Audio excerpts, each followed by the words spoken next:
I'm going to show you how I repaired these horrendous cracks in the concrete of a garage floor, step by step from start to finish, making these cracks all but disappear, with a bond that would strengthen this floor in a way that the cracks would never come back, with techniques I came up with on my own and sometimes on the fly. So stay with me as I take you through this painstaking and amazing journey.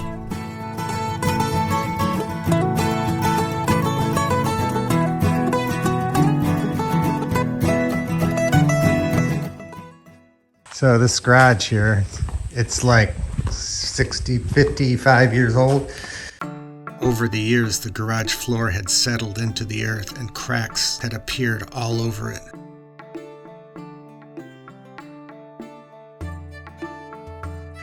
Lots of cracks in the floor, big hole, and cracks going everywhere. So the first thing I have to do is open up those cracks. It's been filled with something in the past, but it's some kind of goo. So first thing I'm going to do is open up those cracks.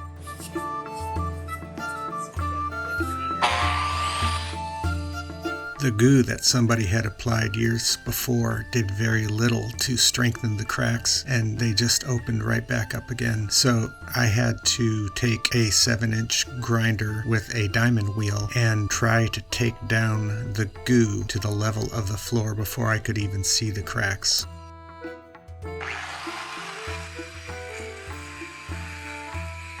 Once the surface was clean of any glue and the cracks were exposed, I was able to take a 4-inch grinder with a diamond blade on it and grind deep into the cracks at a 45-degree angle at one side.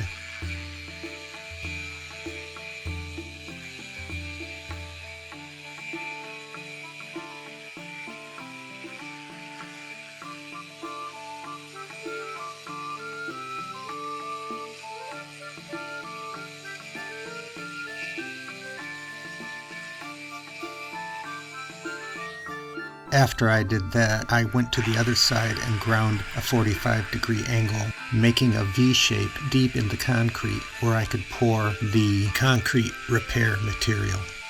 This would create a wider bonding surface and allow the material to pour deep down into the cracks, sealing them forever.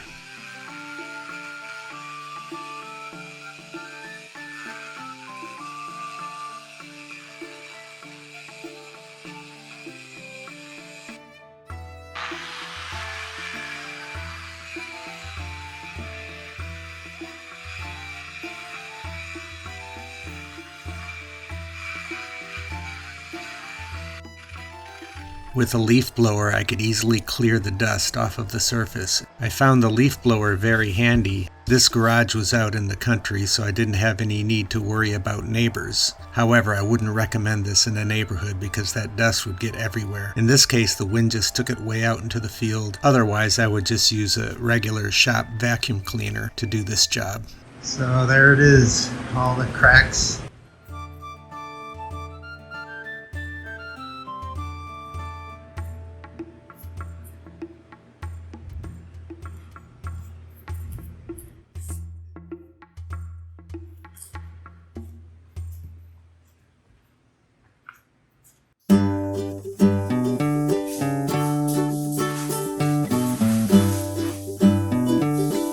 With a regular garden hose and a sprayer with a strong stream, I sprayed down deep into the cracks to get out any residue and dust that were buried into the cracks.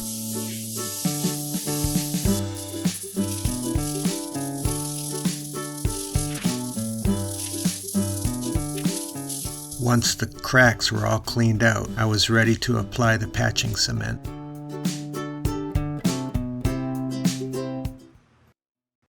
I had found this bag of patching compound in the basement stored away, and it seemed to be exactly what I needed to fill those cracks.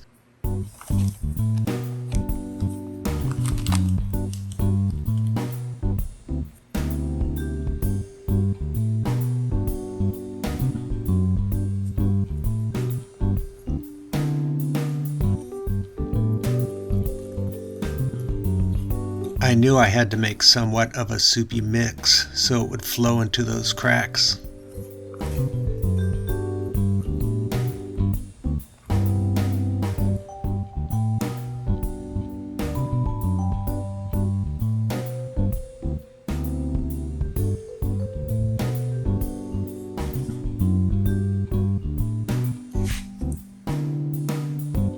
At first I poured in a small amount to see how far it would flow down deep into the cracks.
I found that I had to keep going back over the cracks in order to fill the voids that were created by the compound flowing down into the cracks. This is what I wanted, to get as much compound in there as I could.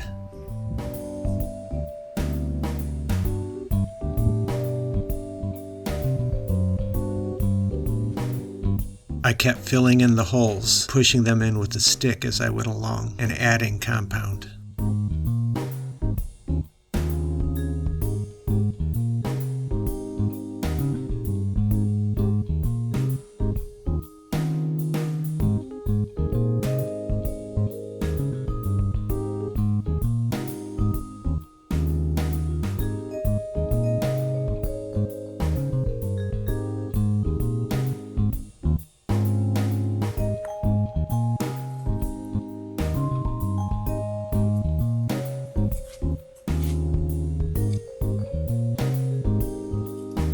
After I had figured I had put enough compound into the cracks and that it wasn't going to flow through anymore, I gave it some time to set up a little bit.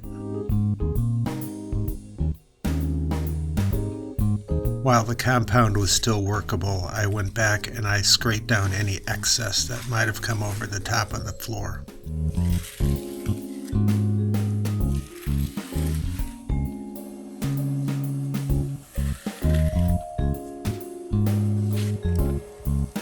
I mixed up another batch of compound, but this time I wanted to make it a little thicker because I didn't need it to flow into the cracks, but I needed it to lie onto the surface. However, it came out a little too thick, so I had to add some water to it to get it to the right consistency.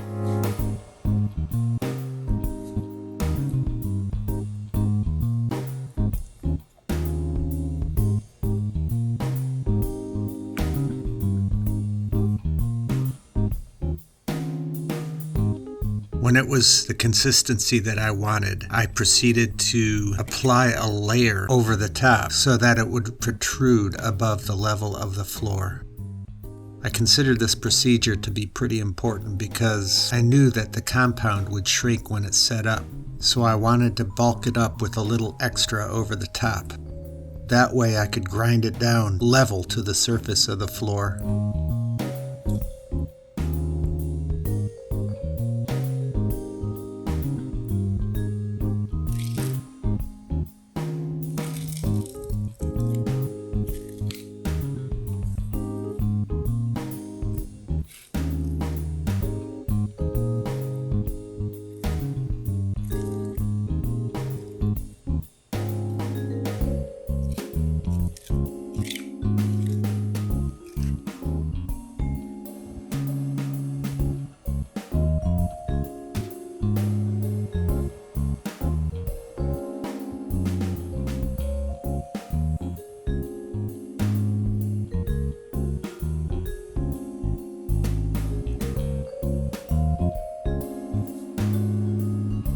For me, it took a little while to get the skill down, and some places had already shrunk a little bit, so it needed a little extra. But soon enough, I was able to accomplish what I set out to do, leaving a good layer over the top of the crack.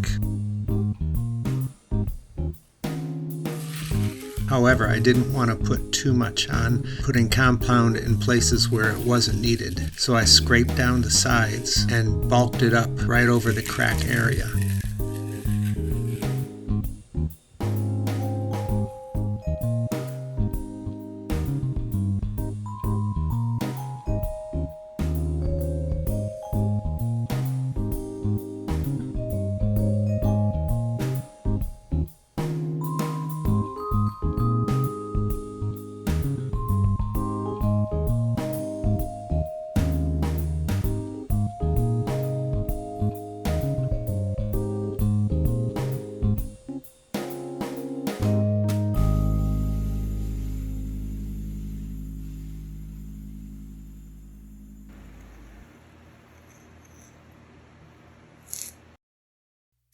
Remember the big hole that had developed in the middle of the garage floor? So for the hole, I'll push some peat gravel down in there. I took some clean pea gravel and pushed it down into the hole, tamping it down with the butt of a hammer. Then I added compound and let it seep into the gravel, tamping it down as I went along, adding more pea gravel to fill the void.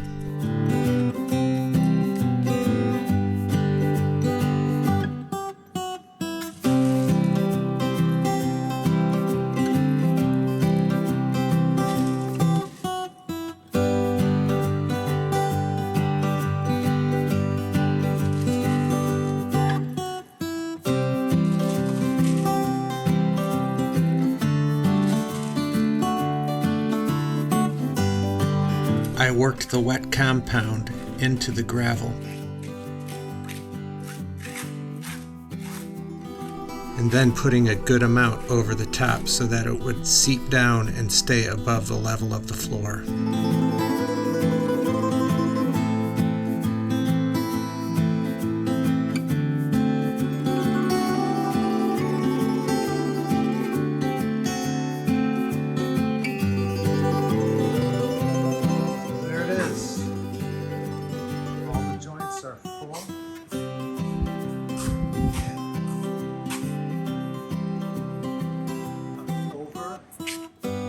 With all the filling complete, the only thing left to do was to let it set up for a day or so.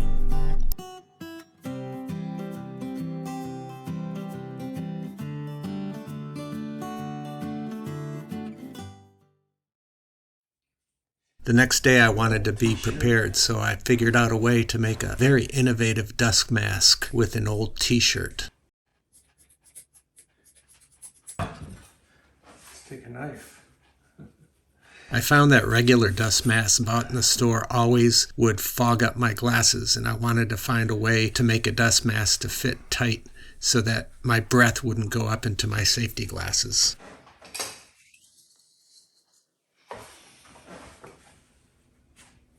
And I was ready to go.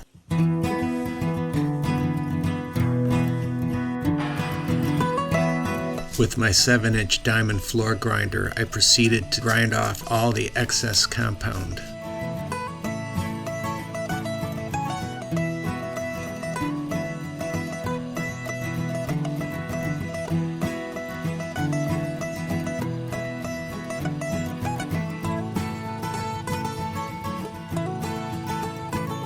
This is why it was so important not to put too much compound over the top, but just enough to bring it above the level of the floor. It had hardened rock solid, and I didn't want to make more dust than I needed to.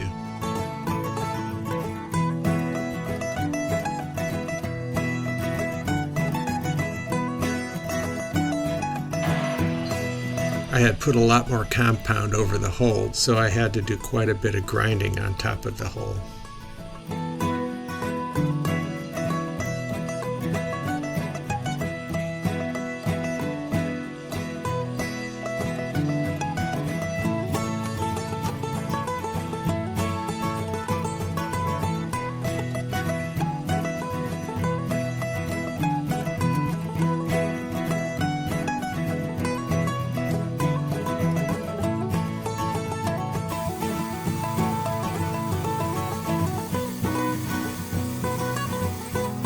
After the bulk of the grinding was done, I started grinding in a circular motion very lightly to make the floor even and level.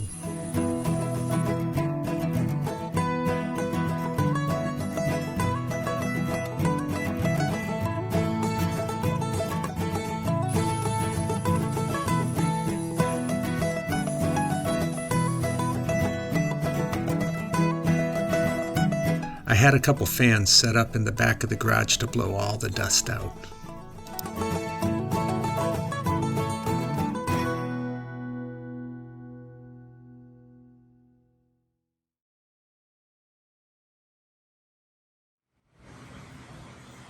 The cracks were gone.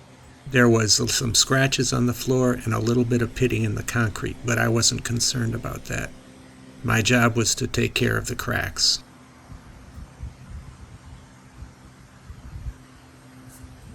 Before I gave the floor a final washing, I put a chop back down into the drain in order to collect any gravel or dust that would fall down in there and clog up the drain. Now it was time to give the whole garage floor a good pressure washing.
I happen to have this very handy surface cleaner that you hook up to your pressure washer.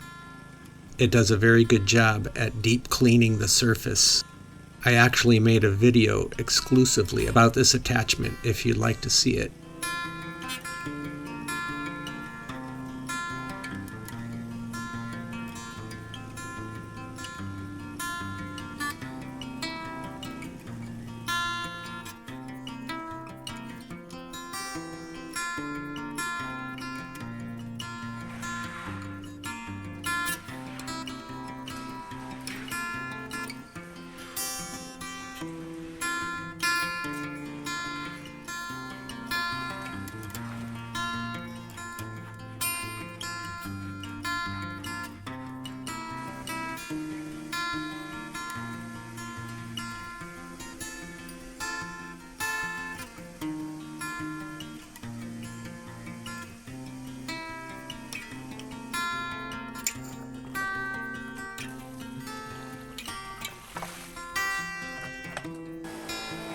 I found out that my leaf blower makes a good garage floor dryer.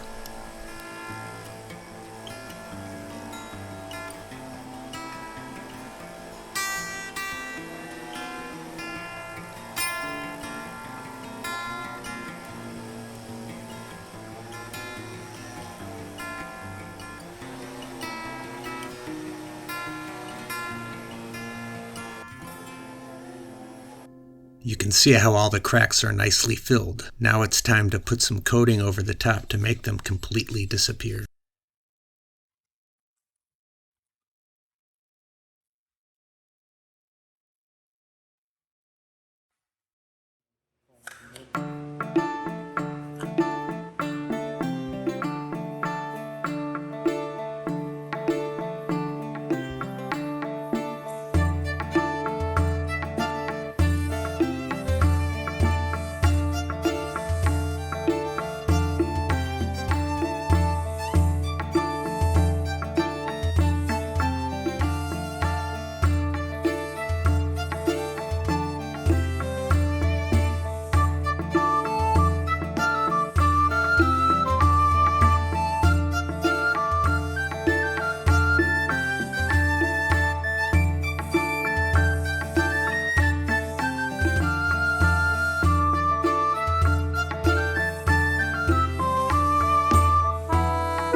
The job was now complete, and it turned out beyond my expectations. The cracks and the big hole were gone, hopefully not to reappear again, at least for the next 50 years.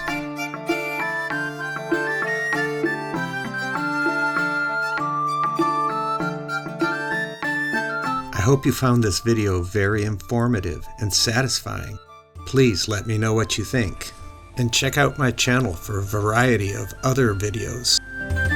We'll see you later.